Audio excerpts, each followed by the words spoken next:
저번에 제주항공이 이제 이스타항공을 인수한 건에 대해서 제가 말씀을 드렸는데, 현재 항공업계에 상당한 지금 지각 변동, 구조조정이 지금 일어나고 있는 상태예요. 그리고 또 최근에 또 대한항공의 또 지분권 싸움, 남매, 난 여러 가지 지금 이슈가 나오고 있죠. 혹시 뭐 들어보신 적 있으세요? 네, 얼마 전에 기사 봤는데 그 조원태 회장님이 어머니네 댁에 찾아가가지고 뭐 유리 깨고 뭐 상처 나고 뭐 그런 기사를 봤거든요. 도대체 이런 심각하네요. 그러겠네요. 그리고 음, 뭐 맞아, 상처도 뭐 났고 그래서 임원진한테 뭐 그거를 어머니가 뭐 얘기를 했고 뭐 이런 얘기가 있던데 음. 이런 사태가 왜 발생하고 있는 거죠? 되게 좋은 질문인 것 같아요. 그러니까 이게 모든 게 다 관련이 돼 있는 게 결론적으로는 경영권 승계 문제, 경영권 싸움에 대해서 어떻게 보면 격화되고 있는 건데, 지금 여기 보면 사실 이번에 남매 간 갈등이 되게 격화됐다는 얘기가 많았잖아요. 그 땅콩회항 조현아 그렇죠. 부사장, 전 네, 부사장. 조현아 전 네. 부사장 잘 알고 있죠. 그 조현아 전 부사장이 23일 날 사실 자기의 동생인 조원태 회장한테 좀 반기를 드는 사실 얘기를 했어요. 음, 고 조양호 회장이 남긴 유훈대로 제대로 진행을 하지 않고 독단적으로 지금 경영을 하고 있는 거 아니냐. 그래서 좀 너 지금 잘못하고 있는 거 아니냐라는 그런 얘기를 했어요.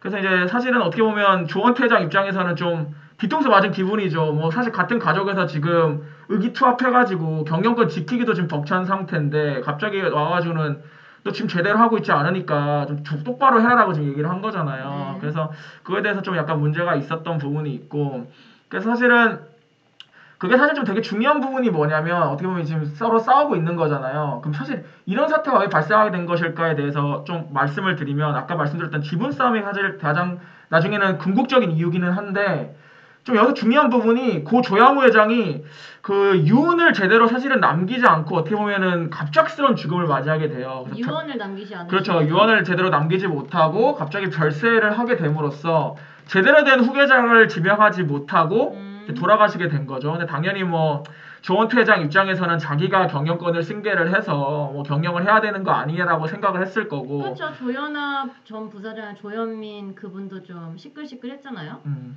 음, 그래서 뭐 사실은 내부적으로는 서로 뭐 자기네들끼리 뭐 빠른 합의에 이르러가지고 뭐 승계가 제대로 됐다는 얘기가 음, 많았는데, 이번에 음, 사실은 그 갑자기 그 조연아가 반기를 들면서 이 말이 다 사실대로는 남매의 그런 우기투합이 사상무각이었다. 그냥 모래 위에 성 음, 짓기, 그냥 서로끼리 그냥 엄청 내부적으로는 갈등이 심한데 그냥 음, 외부적으로는 서로 언론 플레이를 하고 있었다라고 이제 보여지는 상태고.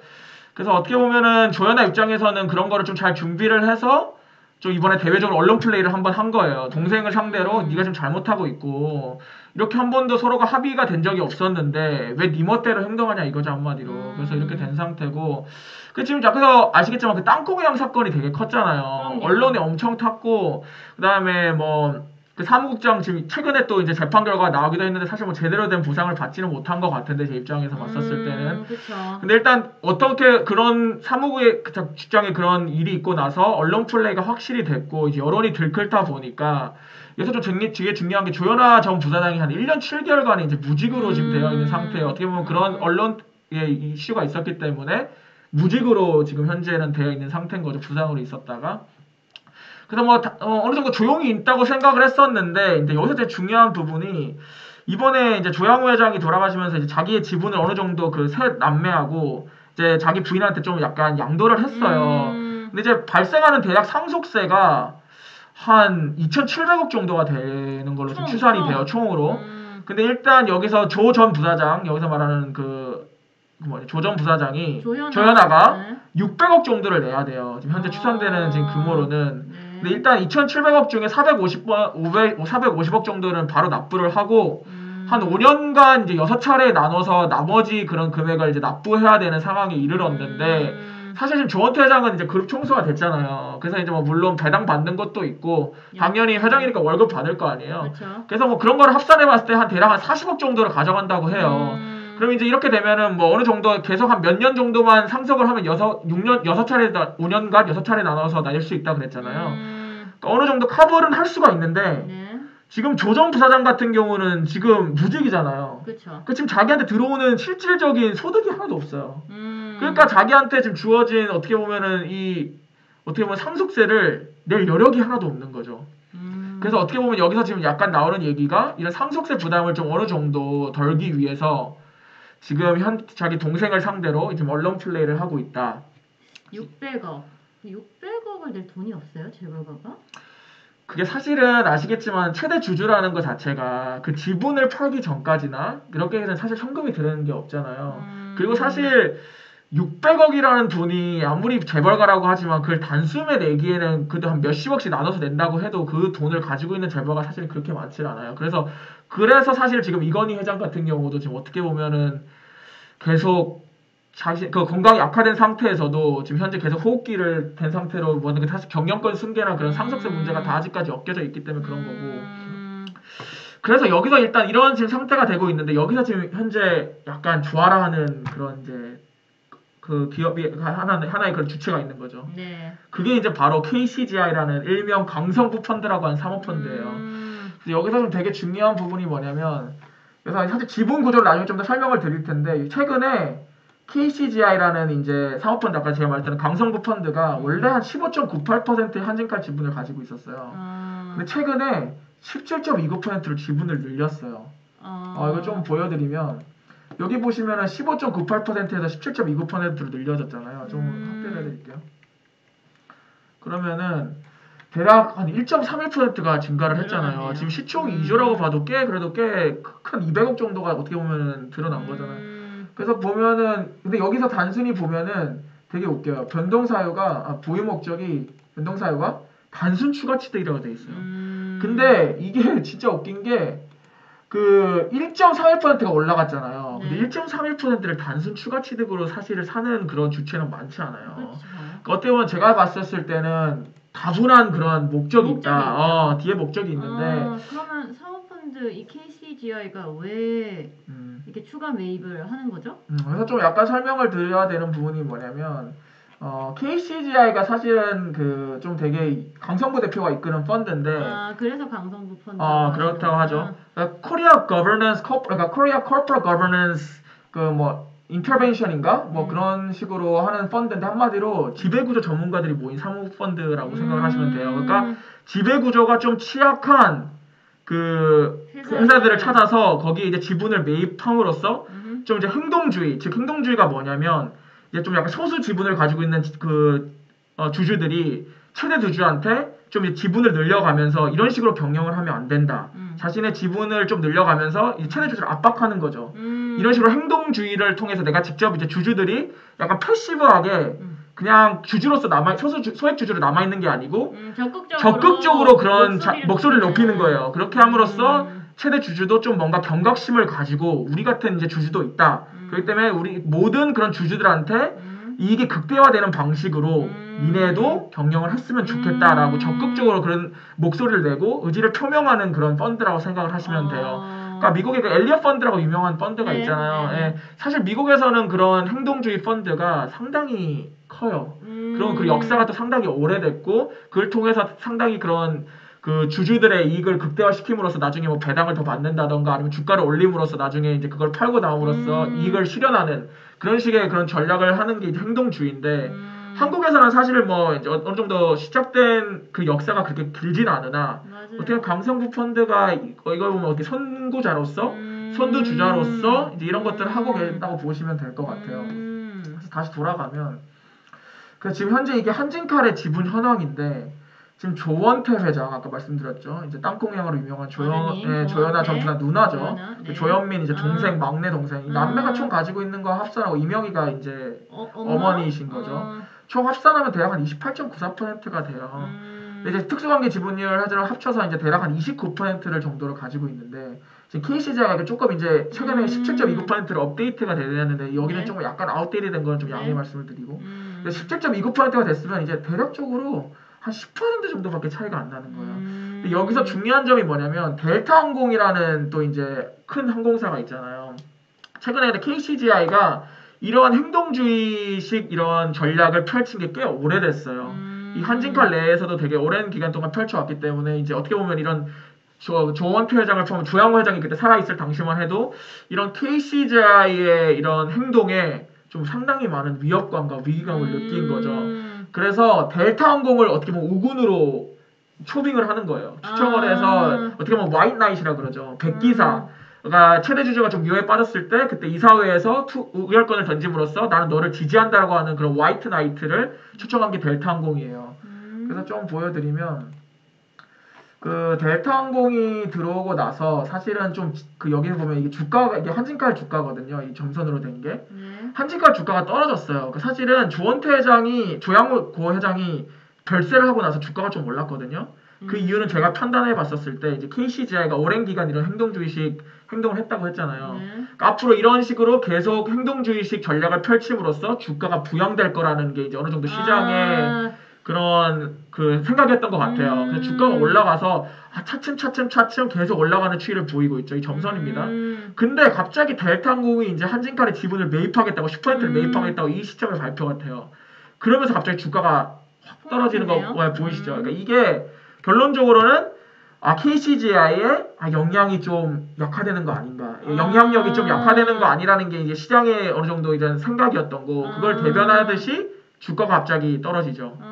그래서 다시 좀 약간 지금 현재 테레두주하고 특수관계인 식으로 돌아감으로써 좀 대한항공 즉 한진칼의 그런 경영에 있어서 좀 변화가 좀 더디지 않을까라고 이제 시장에서 판단을 했던 것 같고. 그게 이제 한진칼의 주식을 들고 있는 사람들은 KCGI가 더 매입을 할수록 더 환영하는 그런 거겠네요. 그렇죠. 어떻게 보면 약간 주주의 어떻게 보면 이익을 가장 잘 대변하는 게 이제 KCGI라고 좀 볼 수 있는 거고 지금 실질적인 지금 2대 주주인 거잖아요. 사실은 여기 다시 돌아가서 보면 지분 구조라고 보면은 1대 주주예요.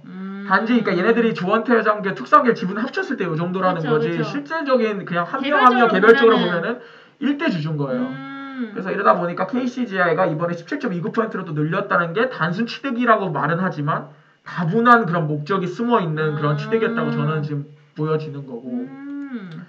그래서 사실은 이렇게 되고 있고 사실 또 여기서 되게 중요한 이슈가 있는 게 뭐냐면 조원태 회장의 임기가 내년 3월까지예요. 그러니까 회장의 임기가 내년 3월까지다 보니까 이 내년 3월에 지금 아까 여기서 다시 보시면 아시겠지만 지금 조현아 회장이 대략 한 6.5%의 지분을 가지고 있잖아요. 그래서 조현아 회장이 갑자기 KCGI랑 붙거나 갑자기 KCGI랑 단합을 하거나 나는 지금 너가 지금 마음에 들지 않아. 그리고 예를 들어서 어머니가 지금 5% 이상을 가지고 있잖아요. 네. 지금 조현아와 어머니하고 약간 이제 사이가 좋아요. 사이가 좀 좋아지고 있는 상태고 왜냐면 예전에 샤넬 백이란 거 들어오면서 약간 좀 같이 법정에 서기도 했었고 하다 보니까 좀 그런 유대관계 좀 형성이 된 것도 있고 그래서 이 둘이가 갑자기 합산을 해도 지금 대략 1%가 넘잖아요. 이 KCGI에 붙는 순간 조원태 회장이 다음 임기가 지금 어떻게 될지도 지금 사실은 애매한 상황이에요. 근데 지금 여기서 좀 약간 말씀드리고 싶었던 게 여기서 좀 보여지는 게 이게 사실은 KCGI가 한진칼의 지분을 꾸준히 매입을 해왔어요. 그러니까 지금 여기서 보시는 게 그레이스 홀딩스, 엠마 홀딩스, 디즈니 다 뭔지 모르시겠죠? 네. 여기서 좀 말씀을 드리면 이 그레이스 홀딩스, 엠마 홀딩스, 그레이스 홀딩스, 디니즈 홀딩스, 캐롤라인 홀딩스가 다 이 펀드라고 생각하시면 돼요. KCGI가 가지고 있는 펀드라고 생각하시면 돼요. 이 펀드를 나눠서 가지고 있는 금액별로 어떻게 보면 이 한진칼의 지분을 계속 추가적으로 매입을 한 거예요. 이 취득자를 보면 처음에는 11월 14일 2018년에는 9%의 지분을 가지고 있었잖아요. 대략 1,357억 정도를 이 펀드를 통해서 했고요. 자기 자본이 여기서는 다 펀드의 출장 금액을 말한다고 보시면 돼요. 그 다음에는 이제 137억을 또 이 12월 20일에 했죠.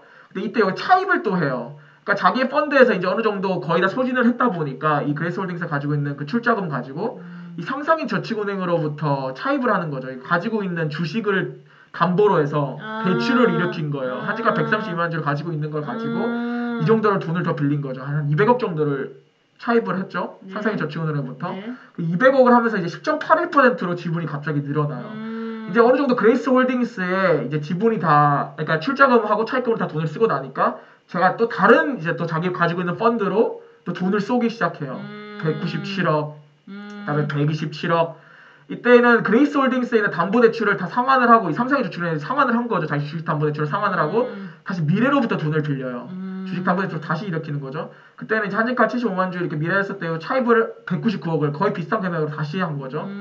그러니까 이렇게 계속 차입금을 하고 또 다시 이제 또 다른 펀드인 디니즈 홀딩스 펀드로 이제 SPC라 생각하면 돼요. 펀드가 가지고 있는 SPC라 생각하면 되고 209억. 82억 계속 지분을 넓혀가죠. 그 지금 대략 2,511억인데 지금 17.29% 아까 늘었다 그랬잖아요. 거의 뭐 한 지금 아까 2조 5천억 정도에 되는 시가총액의 17.29%니까 꽤 많은 양이 지금 한 3, 4천억 정도 되는 양의 지금 주식을 보유하고 있는 거예요. 그래서 그래서 여기서 좀 얘기를 말씀을 드리고 싶었던 게 그런 거고, 약간 여기서 좀 더 여기서 설명을 드릴게요. 그래서 KCGI가 이제 강성부 아까 말씀드렸죠. 강성부 씨가 이제 KCGI라는 펀드를 가지고 있고, KCGI 1호가 아까 말씀드린 그레이스 홀딩스, 1-1호가 아까 타코마인 홀딩스, 뭐 1-2호가 엠마 홀딩스, 1-3호 다 펀드를 지금 호스별로 다 나눠놨죠. 1호, 2호, 3호, 4호. 근데 여기서 이제 이게 파란색으로 짙게 색칠된 부분이 이제 한진에 투자한 펀드 쪽인 거고, 이 약간 옅게 이 칠해진 이쪽들이 이제 한진 카레 투자한 펀드라 생각하시면 돼요. 이것만 합산해봐도 꽤 많은 펀드의 돈이 지금 현재 한진 카레에 투자가 된 상태인 거죠. 그러니까 지금 상당히 많은 금액이 한진 카레에 지금 들어가 있는 상태예요. 그러니까 지금인데 이런 펀드에 출자해준 사람들이 또 있을 거 아니에요. 네. 그런 사람들이 대략 이게 계약 조건이 뭐냐면 한 10년간 이 지금 보유한 주식을 팔지 않겠다라는 그런 계약이 지금 걸려 있어요. 그래서 그러니까 다분히 지금 제가 봤을 땐 KCGI가 단순 차익을 지금 누리기 위해서 그쵸. 이 지금 한진칼의 그 지분을 가지고 있는 게 아니라 어느 정도 일정 부분 시간 동안에 KCGI에 계속 지분을 확보하면서 그런 행동주의식 전략을 계속 펼쳐나가겠다는 게 어떻게 그래서 보면은 기업 가치를 정말로 높이겠다는 의도가 있나 보네요. 기업 가치를 높이건지 아니면 이런 약간 경영권 남매 간의 그런 난에서 터질 수 있는 그런 부분들을 역이용해서 네. 어떻게 보면 경영권을 아예 가져올 수도 있는 그런 구조일 수도 있는 거고, 그게 지금 아까 말씀드렸다시피 내년 3월이 상당히 중요해요. 그 주총이 있기 때문에 그때 만약에 조원태 회장이 임기가 다시 연임이 안 되거나 그런 사태가 발생하면 정말 초유의 사태가 발생할 수 있는 거예요. 어떻게 보면 지금 현재 재벌가한테는 지금 한진그룹 재벌가한테는 최악의 상황으로 치닫을 수 있는 모든 걸 잃을 수 있는. 그럼 KCGI 입장에서는 그냥 전문 경영인을 아예 투입시켜가지고 경영을 할 수도 있는 거네요. 그렇죠. KCG가 아예 보면 이런 부분에 직접 들어가서 경영에 전면에 나설 수도 있는 거고, KCG 입장에서 좀 더 이쪽 분야에 좀 제대로 된 사람을 투입시킬 수도 있는 거고, 그런 상태라고 보시면 될 것 같습니다. 그래서 여기서 조금 더 이제 말씀을 드리면, 이제 제가 말씀을 드렸다시피 한진칼의 지금 지분 현황, 그 다음에 KCGI의 지금 자금은 어디서 나오고 있는지 등등을 지금 제가 설명을 드렸잖아요. 여기서 또 중요한 플레이어가 이 반도건설이에요. 그러니까 이 반도건설이 사실은 예전에 고 조양호 회장이 어떻게 보면 약간 초청을 했다는 그런 얘기들이 있는데, 지금 사실 반도건설이 어느 편에 붙을지가 좀 되게 묘연해요. 그 형방 묘연해하고. 그래서 이 지금 어떻게 보면 여기서 좀 말씀드리고 싶은 게, 이 KCG가 계속 지분을 늘리고 있잖아요. 근데 이 반도건설이 캐스팅 보트를 이제 지게 되는 상황이 온 거예요.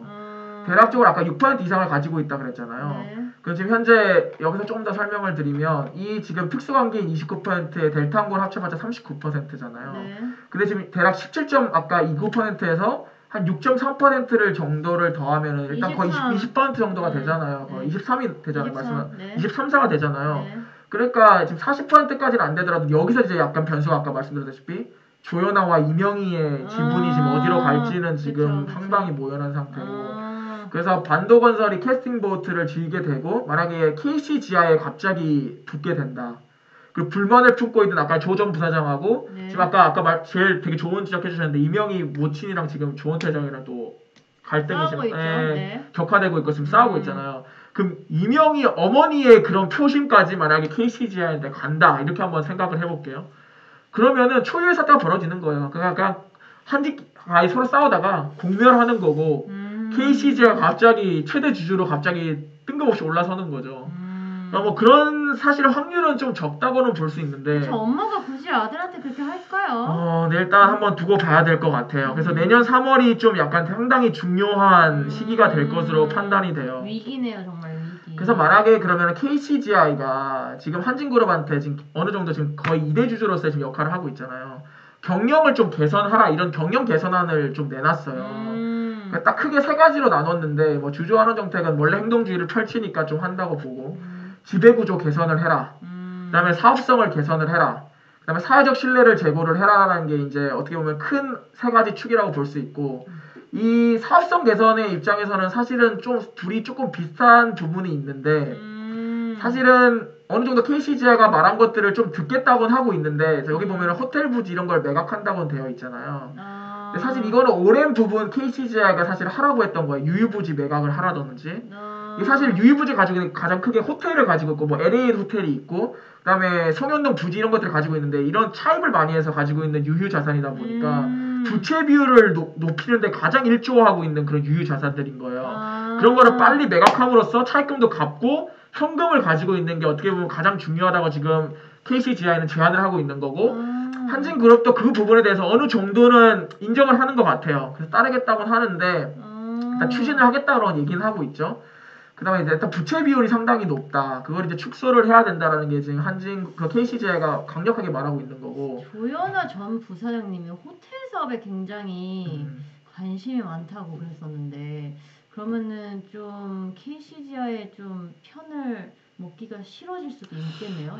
일단 둘이가 어떻게 보면 5월 종주를 하게 될 것이냐는 좀 지켜봐야 될 것 같아요. 근데 일단 아시겠지만 조현아 전 부사장의 그러한 행보를 봤었을 때 이 회사에 도움이 되는 방향이 중요하다기보다는 어떻게 보면 자기가 우선시하는 것들이 되는 게 중요하다고 생각하는 경향은 좀 있는 것 같기는 한데 그거를 어떻게 이제 KCGI랑 하게 될지는 잘 모르겠어. 아직까지 근데 뭐 물론 사실 아직까지는 제가 봤을 때는 좀 언론 플레이에 조금 더 가깝다. 정말 KCGI에 붙겠다라는 거기보다는 좀 자기 동생을 압박함으로써 지금 그쵸. 이러한 지배구조 상황에서 네가 좀 온전치 않기 때문에 내가 이런 언론 플레이를 하면서 솔직히 위협감 느끼잖아. 그래서 좀 나한테 도와줘라. 약간 이게 좀 더 강한 뉘앙스인 것 같아요. 제가 생각했을 때는. 그래서 좀 더 살펴볼게요. 지배구조 같은 경우는 되게 웃긴 게 회사 평판을 실추시킨 자의 조현아 임원칭. 부사장님이야. 조현님. 맞아요. 그러니까 사실 조현아 전 부사장을 어떻게 보면 저격한 아닌 거예요. 그렇죠. 그 회사 평판을 시킨 게 유명한 땅콩형 사건인데 그걸 하고 임원 추천위원회를 도입을 해라. 그러니까 내가 임원을 추천할 수 있는 그런 위원회를 도입해라. 그다음에 지배구조위원회를 설치를 해라. 그러니까 전문가 3인이 여기 들어가 있잖아요. 그러니까 이 지금 사실은 지배구조위원회 같은 경우 여기서 보면은 자기네들은 사회이사 추천위원회를 도입한다고 돼 있잖아요. 근데 한진까지 사회이사 3명에서 4명 해봤자 지금 사실상 이사회는 거의 최대주주인 한진그룹이 다 장악하고 있는데 거의 유명무실한 아닌 그쵸, 거거든요. 근데 그쵸. 이제 지배구조위원회를 설치를 함으로써 전문가까지 들어오면 약간 표결을 붙였을 때 조금 더 약간 제대로 된 그런 위원회가 의견이 반영이 설치됐네. 되겠죠. 근데 그거를 사실 한진그룹은 받아들일 이유가 없는 거고 그쵸. 그걸 제대로 안 하고 있고 감사위원회를 도입한다면 사실 여기는 이제 보상위원회를 설치를 해라. 지금 니네가 받고 있는 임원들의 그런 월급이나 그 지금 가지고 가는 그 최대주주 한진가의 그런 월급이 지금 너무 턱없이 많은 거고 사실 지금 현재 경영이 너무 악화되어 있고 실적은 정말 악화일로를 걷고 있는데 지금 가장 어떻게 보면 이 경영 정상화의 일선에 서야 되는 최대 주주가 돈은 많이 받아가면서 제대로 하고 있는 건 없다 보니 그런 것들을 좀 하라고 하는 거고. 그러니까 이런 것들은 사실 한진그룹 입장에서는 받아들일 수가 없죠. 예, 자기의 사실을 어떻게 보면 가장 약점을 파고드는 그런 제안이기 때문에 그쵸. 없고. 그리고 여기 이제 사회적 신뢰를 제고하기 위해서 전문가와 식견 같은 경영진을 임명하라고 하는데 절대 받아들일 이유가 없죠. 그쵸. 경영진에 지금 누가 전문가들이 들어오는 순간 자신들의 그런 지위가 약화되고 사실 한진그룹 같이 이렇게 전문 경영인을 또 쓰지 않는 그쵸. 그런 그룹이 없거든요. 그쵸. 그러다 보니까 이거에 대해서 네. 전혀 답변도 안 내놓고 있는 상태예요. 전혀 지금 안에 대한 대응이 없어요. 그 다음에 여기서는 사실 주주환원 정책에서 사실은 어떻게 보면 KCGI는 사실 좀 배당을 하지 말라는 입장이 더 강한 것 같아요. 사실 니네가 제대로 하는 것도 없는데 사실 회사가 안 좋은데 무슨 배당을 하냐.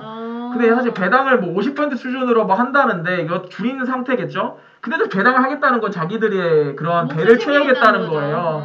근데 지금 현재 회사가 좋지 않은데 사실 배당이라는 거는 이제 잉여잉여금에서 나오는 그럼요, 거잖아요. 그럼요. 이익잉여금에서 나오는 건데 사실 성장하는 회사 같은 경우는 이익잉여금으로서 다시 재투자를 함으로써 그 그치. 사업을 더 더 좋게. 좋게 만드는 거에 해야 되는데 계속 배당을 확대해야겠다는 거잖아요. 그럼 그냥 결론적으로는 자기 배만 자신들의 채우는 거죠 뭐. 사실 KCG 입장에서 지분이 꽤 많기 때문에 배당 받는 거 그쵸. 나쁘지 않을 수는 있는데 그거보다는 조금 더 약간 이 경영 정상화를 위한 식으로 써야 되지 않겠냐라는 게 그런 게 있는 거고 지금 사실 KCGI 같은 경우는 사실 이러한 어떤 사실 조현아 전 부사장이 언론 플레이가 반가울 수밖에 없는 게 지금 사실은 이 KCGI가 생각하는 게 한진그룹이 경영을 되게 방만하게 하고 있다고 생각을 해요. 그러니까 경영 정상화를 위해서도 이런 지분 싸움이 계속 되는 게 자신들한테는 어떻게 보면 KCGI 입장에서는 조금 더 좋은 지금 형태인 것 같아요. 그래서 지금 현재 그런 상태가 지금 이어지고 있고 여기서 조금 좀 주가적으로 설명을 드리면 그래서 사실은 이런 부분에 있어서도 그 강성부 씨가 상당히 그 KCGI 대표가 Improvement Investment, Korea Corporate Governance Improvement라고 돼 있잖아. 이게 아까 말씀드렸던 행동주의를 위한 펀드인 거고 그래서 이렇게 하고 있고 사실은 KCGI가 여기 좀 중요한 점이 뭐냐면 한진칼의 주식을 계속 사모았다 그랬잖아요. 이거는 예전 주가긴 한데 지금 현재 7일 종가로 보면 39,800원이에요. 현재 한진칼의 종가가 지금 현재 그러니까 최근 종가가 이건데 지금 현재 잠시만요. 꽤 지금 평균 단가가 그레이스 아까 말씀드렸던 그 펀드라고 말씀드렸잖아요. 가지고 SPC 이때가 3399원이 평균 단가인데 최근에 17.29%를 올렸잖아요. 그게 23일이었나 그렇거든요. 그때 평균 단가가 그 종가가 4만 원대인가 그랬어요. 그럼 지금 평균 단가가 꽤 올라갔을 좀 올라갔을 거란 말이에요. 근데 지금 종가가 39,800원이면 아직까지는 좀 더 어떻게 보면 좀 자신들의 수익을 위해서는 좀 더 가야 된다라는 게 지금 그래서 사실은 이번에 한진 그 남매 간의 난이 시작되고 나서 주가가 좀 한번 확 쳤었어요. 일주일 보면은 확 쳤다가 지금 최근에 다시 좀 약간 수익을 그때 차익 실현을 했던 개미 투자들이 있었던 것 같아요. 이때 아니면 좀 사실 조금 더 팔기 쉽지 않겠다 해서 확 있었는데 결론적으로 되게 올랐던 게 그러니까 지금 시장에서 봤었을 때는 이 KCGI는 행동주의식 전략이 주가에 상당한 영향을 미치고 있고 지금 오르는데 상당히 하고 있고 사실 그때 제가 말씀드렸다시피 델타항공이 그 10% 지분을 매입하면서 100개에서 노래를 했다 그랬잖아요. 그때 주가가 상당히 하락을 했어요. 그때 그 되게 다양한 펀드를 그 비클을 통해서 투자를 했잖아요. 한진칼에 그때 펀드 수익률이 이제 상당히 마이너스가 많이 됐었죠. 평단가 대비 많이 내려갔었으니까 그때 29,500원까지 내려갔으니까. 그래서 뭐 이때 KCGI의 이런 행동주의 전략이 실패로 돌아간 거 아니냐. 델타항공이 들어옴으로써 원래 하려고 했던 그런 계획이 완전 전면 수포로 돌아간 거 아니냐는 얘기가 많았었고 그렇기 때문에 지금 수익률이 꽤 많이 빠졌다고 했는데 그런데도 뭐 나름 저가의 매수를 좀 했기 때문에 그래도 수익 내는 데는 뭐 문제가 없다고 뭐 방어를 했긴 했는데 그래도 좀 수익에 상당히 악화가 됐던 건 사실인 것 같아요. 펀드 수익률이. 근데 다시 최근에 어떻게 보면 땡큐인 거죠. 갑자기 남매가 서로 싸움으로써 주가 다시 또 확 튀니까 어떻게 보면 지금 다시 평단가 위로 좀 올라간 상태인 것 같고 이때를 틈타서 다시 좀 지분 매집을 나섰고 지금은 다시 펀드가 다시 수익률이 좀 플러스로 돌아서지 않았을까라고 지금 현재 조심스럽게 예견을 해봅니다. 지금 그런 상태고 좀 마지막으로 그래서 그 강성부 펀드 지금 강성부 대표가 생각하고 있는 그런 방향은 어떤 건지 조금 살펴보고자 하는데 이 강성부 씨의 사실 강성부 대표가 지금 하고 있는 사실 그 유튜브가 있어요. 그래서 그 유튜브가 지금 말하는 걸 좀 살펴보면 지금 대한항공이 2019년 반기 기준으로 부채 비율이 지금 884%라는 거예요. 상당한 부채 비율인 거죠. 그러니까 이게 사실은 이 부채에서 오는 그 이자 비용만 해도 어마무지한 이자 비용이 매년 지금 나가고 있다고 보시면 될 것 같은데 그 여기에서 보시면 이게 대한항공 그 한진칼의 그 차입금 구조인데 단기 차입금이 뭐 1250억 그죠? 유동성항공의 82조 이거보다는 사실은 대한항공을 보는 게 더 좋을 것 같아요. 대한항공을 보면은 대한항공을 봐야 되죠. 그래야 부채 비율을 제대로 알 수 있으니까 연결재무제표를 한번 봐볼게요. 부채를 보면은 좀 확대를 해서 보면은 단기 차입금이 5,404억 그죠? 그다음에 유동성 장기 부채가 무려 2조 4,369억 2조가 맞는 거죠? 네, 2조 어마무지한 지금 유동성 장기 부채는 사실 단기 부채라고 생각하시면 돼요.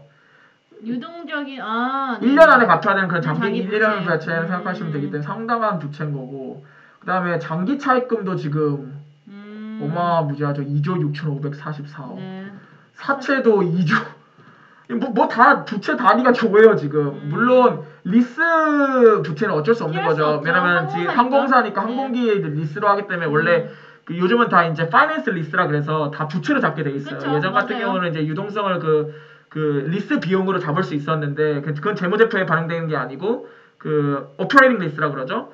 그 단지 그 손익계산서에 반영된 리스 비용으로 잡을 수 있었는데 이제 파이낸스 리스로 모두 다 잡아야 되기 때문에 다 부채로 이제 계산이 될 수밖에 없어요. 그 부채 비율이 그 회계 기준이 바뀌고 나서 어마무지하게 올라갈 수밖에 없었던 거고 모든 항공사한테 다 동일하게 적용되는 기준이었다고 보면 돼요. 그래서 항공사에 물론 이런 회계 기준의 변화로 인해서 부채 비율이 높아진 건 사실이에요.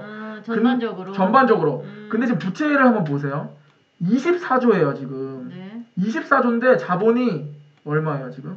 2조밖에 안 되잖아요. 거의 12배 정도 되는 거죠. 지금 이게 2019년 11월 하여튼 9월자 기준 반기 9월자 기준 그 최근 3분기 2019년 3분기 상당히 최근인데 여기서 강성보시가 얘기하는 게 반기가 지금 부채 비율이 더 늘어난 거죠. 2019년 반기 대비 어떻게 보면. 보통 회사 다른 항공사들의 부채 비율이 어느 정도가 인 거죠? 글로벌 좀 보시면 사실 부채 비율로 가지면 어느 정도 얘기를 하기가 쉽지는 않은데 여기서 보면은 여기 사실 강성보 씨가 지금 얘기를 하고 있죠. 부채 비율만 가지고 사실은 말씀하신 대로 왜냐면 그런 회사마다 또 특성이 있고 업계 산업마다 특성이 있기 때문에 아까 제가 말씀드렸던 그런 회계 기준의 변경으로 인해서 부채 비율이 높아질 수밖에 없었던 건 사실이에요. 그러면 피어 그룹을 봐야 되잖아요. 그쵸. 다른 항공사가 어떻게 되고 있나? 전반적으로 어떤 부채 비율이 지금 여기 보시면 20대 안에 여기 보면 일본의 재팬 에어라인 대부분이 지금 평균적으로 200% 안쪽이라고 지금 주장을 하고 있는 거고 다른 글로벌 주요 항공사들을 보면 대략적으로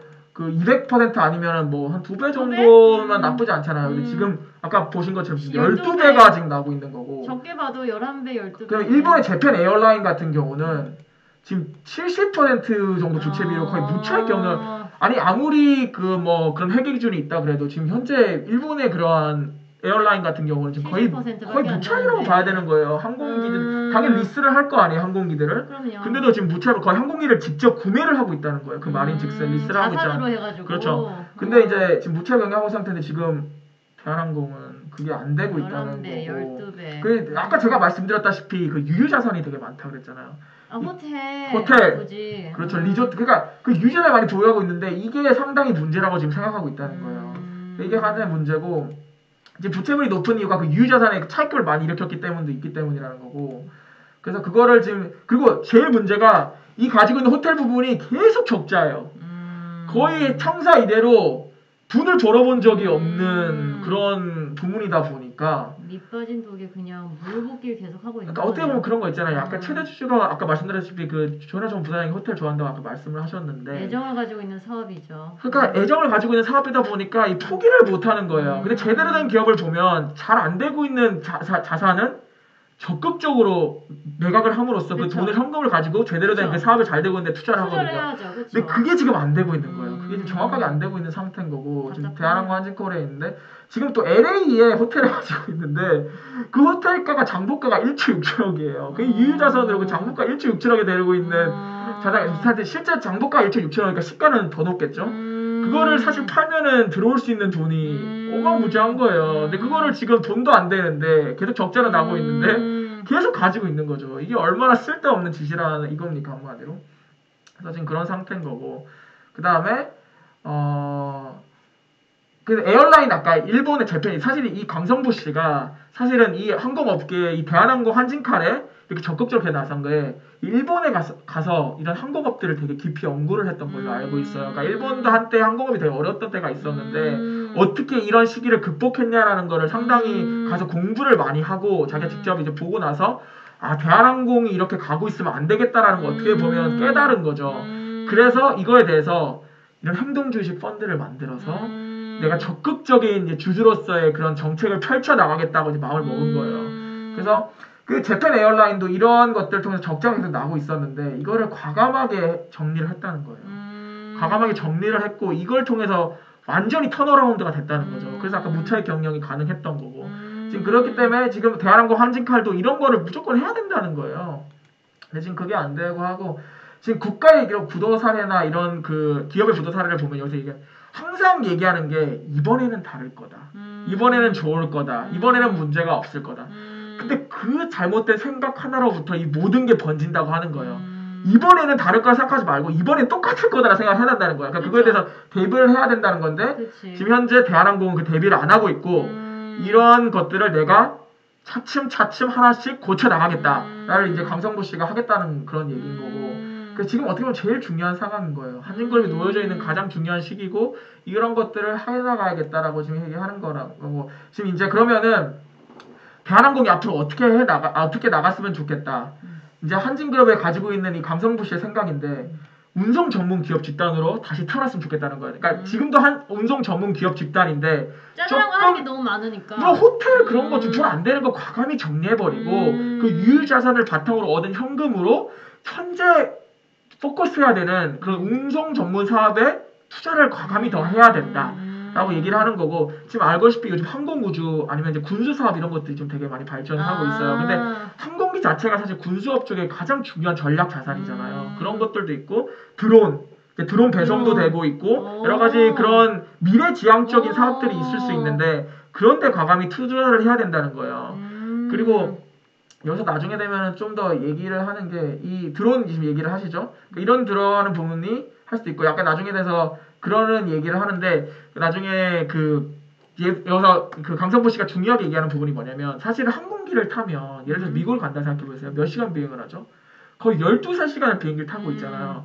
그럼 비행기 안에 어떻게 보면 갇혀 있어요. 그렇죠. 근데 갇혀 있는데 사실 면세점 같은 경우는 되게 많은 인력들이 동원이 돼서 거기서 팔아야 되잖아요. 네. 근데 항공기는 들어가는 승무원이 어차피 딱 정해져 있는 수가 있잖아요. 근데 거기서 면세 사업을 한단 말이에요. 기내품을 파잖아요. 네. 근데 그때 사실은 지금 많이 못 팔고 있어요. 그렇죠. 근데 이제 예를 들어서 항공기 안에서 여객기 안에서 초고속 인터넷이 되는 상황이 발달이 된다고 생각을 한번 해보세요. 네. 그러면 그 안에서 모바일로 결제가 되는 거예요. 모바일로 결제가 되기 때문에 뭐 기내 면세점 같은 것도 거기서 많이 결제를 할 수 있고 그래서 대폭 프로모션을 하면 안 그래도 뭐 인력이 별로 동원되지 않는 데다가 기내 면세점 거기서 사가지고 어차피 그 산 거는 내렸을 때 찾아가면 되는 거잖아요.